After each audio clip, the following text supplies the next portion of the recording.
that we should abolish primary and middle school years that has to group children based on age and instead group them by competency and intelligence. Because we believe that if we're doing the system by just grouping children based on their age, then of course then we think as a government then it's not gonna be effective, and it can cause some problematic problem in the future later.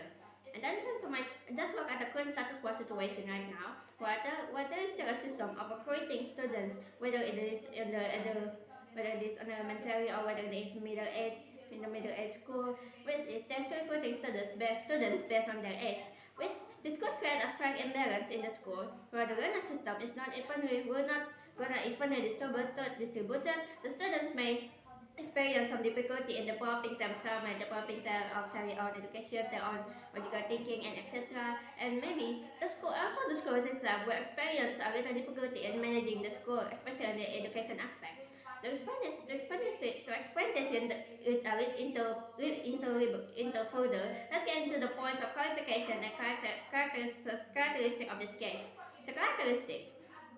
The characteristic of the first is the school itself. The school is a place where some of the people, or maybe for the specific case is the younger children, or the kids that are still in the age to learn so many things. This is why the school is exists in the first place, so that the children will still have this not a very good thinking, go to learn intellect, can develop their thinking. This course has only one goal, is that so that these young people can get educated and make them good and even good characteristic and quality in there, so that they can grow an even better person. So the point of the school is to educate people with a very good education, make them to be an even better person. And for the student, for characteristic of the student itself, yes, it can be seen from this case that these students are classified into the elementary or even the middle school students, but which does has a slight difference. But what is meant by the type of student, like I said before, in this case, is that there are only many other students, like the smart students and average students, or students with a low level of thinking.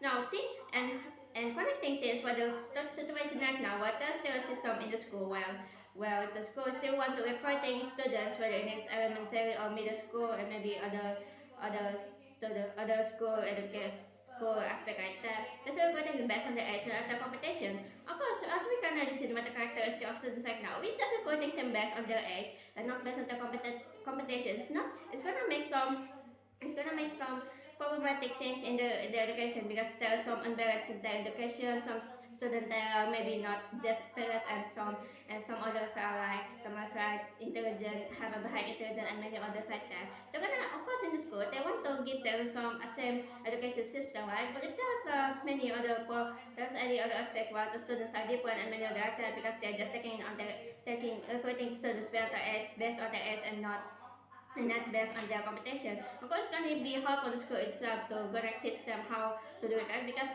basically the students are different, and the schools just want to educating them with the same base system. Maybe the grade one, you're gonna teach them an easier level, and in the grade two and so on. Maybe they're gonna teach in the level and even higher. Of course, it's gonna be a mess for the ed system, right?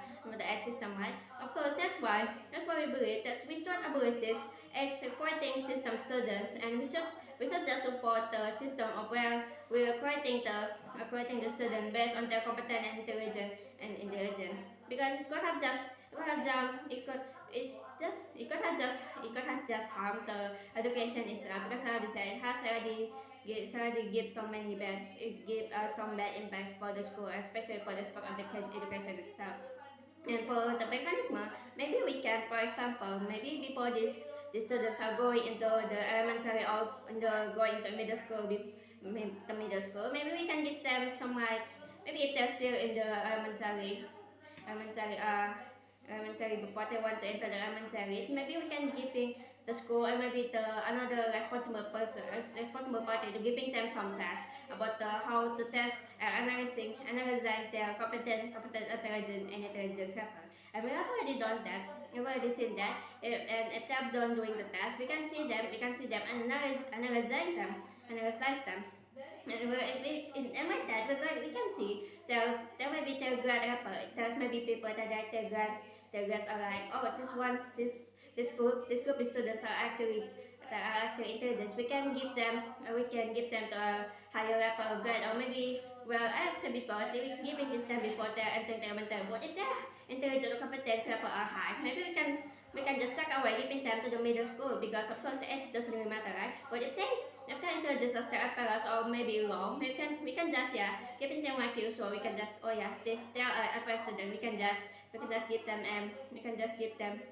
we can just entering them to this elementary school right away.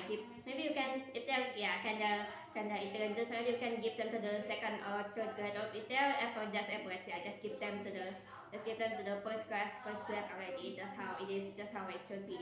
So with that for the goals that we want to achieve in this case is that it is so that the education system that exists in every school or in a broad aspect will be able to develop and improve. Also, because I already explained before, if we keeping that education system based on their competence and intelligence, what's gonna give them an even more benefit than if we're giving them if giving recruiting students based on their age, because maybe their incompetence are not gonna be imbalanced, the education system is not gonna be like that, and blah blah, and so many others. And then entering into my point of argument, I have one point of argument so that the students can get an equal education system. And once again, I'm gonna say it once again and again that this, if you can keep insisting that it will keep recruiting students based on their age, and the thing is gonna good, because it will just imagine if they're entering the middle school, if you thought their age are still like younger, like this point maybe in my point of clarification, because of their have a high intelligence. Well, that's not a problem, right? It is nothing that shouldn't be really matter. In fact, that's already the case. Well, maybe you can see that some and other people, even though these cases are rare, but they are maybe 13 or 14, they're still entering elementary school, because maybe they can see, maybe they don't have a very good education. That's why people that have a like PTL type can maybe you can just entering this elementary school earlier. Maybe even though it's different, maybe you parent just like some children, and when you do put yourself an adult, but that's still okay.